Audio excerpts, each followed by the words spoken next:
राजू जरा गेहूं पिसवा कर लेते आना और आते समय पापा के लिए ये दवाइयां भी लेते आना।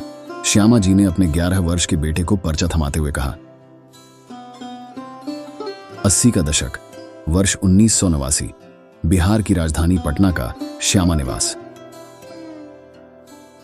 मार्च महीने का एक रविवार, दोपहर 3 बजे का समय। राजू अपने घर के बाहर दोस्तों के साथ खेल रहा था। उसके पिता गोपाल प्रसाद बिहार सरकार के सचिवालय में क्लर्क के पद पर कार्यरत थे। राजू 3 भाई बहनों में सबसे छोटा है। आधे घंटे बाद चटाक चटाक। तुझे आधे घंटे पहले कुछ कहा था, गया क्यों नहीं? छुट्टी के दिन दोस्तों के साथ केवल मस्ती याद रहती है। श्यामा जी ने थप्पड़ लगाते हुए राजू को कहा। भूल गया मां, अभी जाता हूं, राजू ने कहा। उस दौर में मध्यम वर्गीय घर के कामकाज आमतौर पर घर के बच्चे ही किया करते थे। माता पिता की डांट और पिटाई जिंदगी का अटूट अंग था। प्यार, गुस्सा, त्याग, सेवा भाव रोजमर्रा की जिंदगी का हिस्से थे। राजू प्रसाद उसी परिवेश में पलकर बड़े हो गए। बीतते वक्त के साथ जिंदगी अपने नए रूप में उनके सामने खड़ी थी। एक सरकारी बैंक में नौकरी लगी। अब वे बैंक में एक बड़े अधिकारी हैं। रागिनी उनकी पत्नी है। वह एक होममेकर है। यशस्वी उनका 17 वर्ष का इकलौता बेटा है। बड़े नाजों से सुख सुविधा के परिवेश में पला है। वह नए जमाने का तकनीकी रुझान वाला बच्चा है।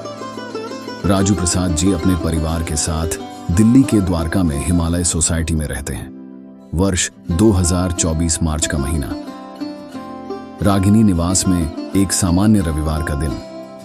बेटा, पापा की तबीयत ठीक नहीं है, जरा केमिस्ट से दवा ले आओ और आते समय एक पैकेट आटा भी लेते आना, रागिनी ने यशस्वी से कहा। मम्मी, मैं गेम खेल रहा हूं, अभी मैं बड़े क्रूशियल लेवल पर हूं, गेम रोक नहीं सकता, आप चली जाइए, यशस्वी ने जवाब दिया। जब देखो मोबाइल में गेम, कभी तो घर के काम भी किया करो। इतने बड़े हो गए, पता नहीं कब जिम्मेदारियों का एहसास होगा, रागिनी ने दुखी स्वर में कहा। मम्मी, ऑनलाइन मंगवा लीजिए। आज के जमाने में जब टेक्नोलॉजी ने हमें इतनी सुविधा दी है तो खुद जाकर दवा लाना समय की बर्बादी है। मतलब दवा आने से है, मैं लाऊं या किसी कंपनी का डिलीवरी बॉय दे जाए, क्या फर्क पड़ता है? यशस्वी ने जवाब दिया। फर्क पड़ता है बेटा, टेक्नोलॉजी ने जिंदगी को जरूर आसान बना दिया है, लेकिन घर के छोटे मोटे काम केवल काम नहीं है, समय की बर्बादी नहीं है, बल्कि इनसे आप बहुत कुछ सीखोगे, रागिनी ने यशस्वी को समझाते हुए कहा। बहसबाजी सुनकर राजू कमरे से बाहर आ गए। रहने दो रागिनी, इसे क्या समझाना, गलती हमारी भी है। जैसे जैसे हम समृद्ध होते गए, घर के काम से अपने बच्चों को दूर करते चले गए।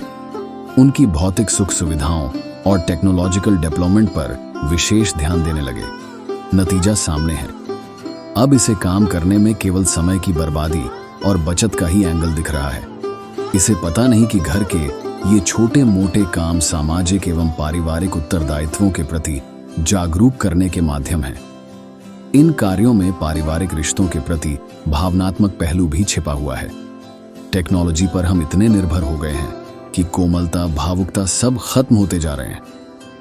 हम तो अपनी माँ से ऐसे बहस कर ही नहीं सकते थे और ना ही काम को मना करने की बदतमीजी कर पाते, राजू ने गहरी सांस लेते हुए कहा। राजू को वो दिन याद आ रहा था जब उसे यही काम करने को कहा गया था।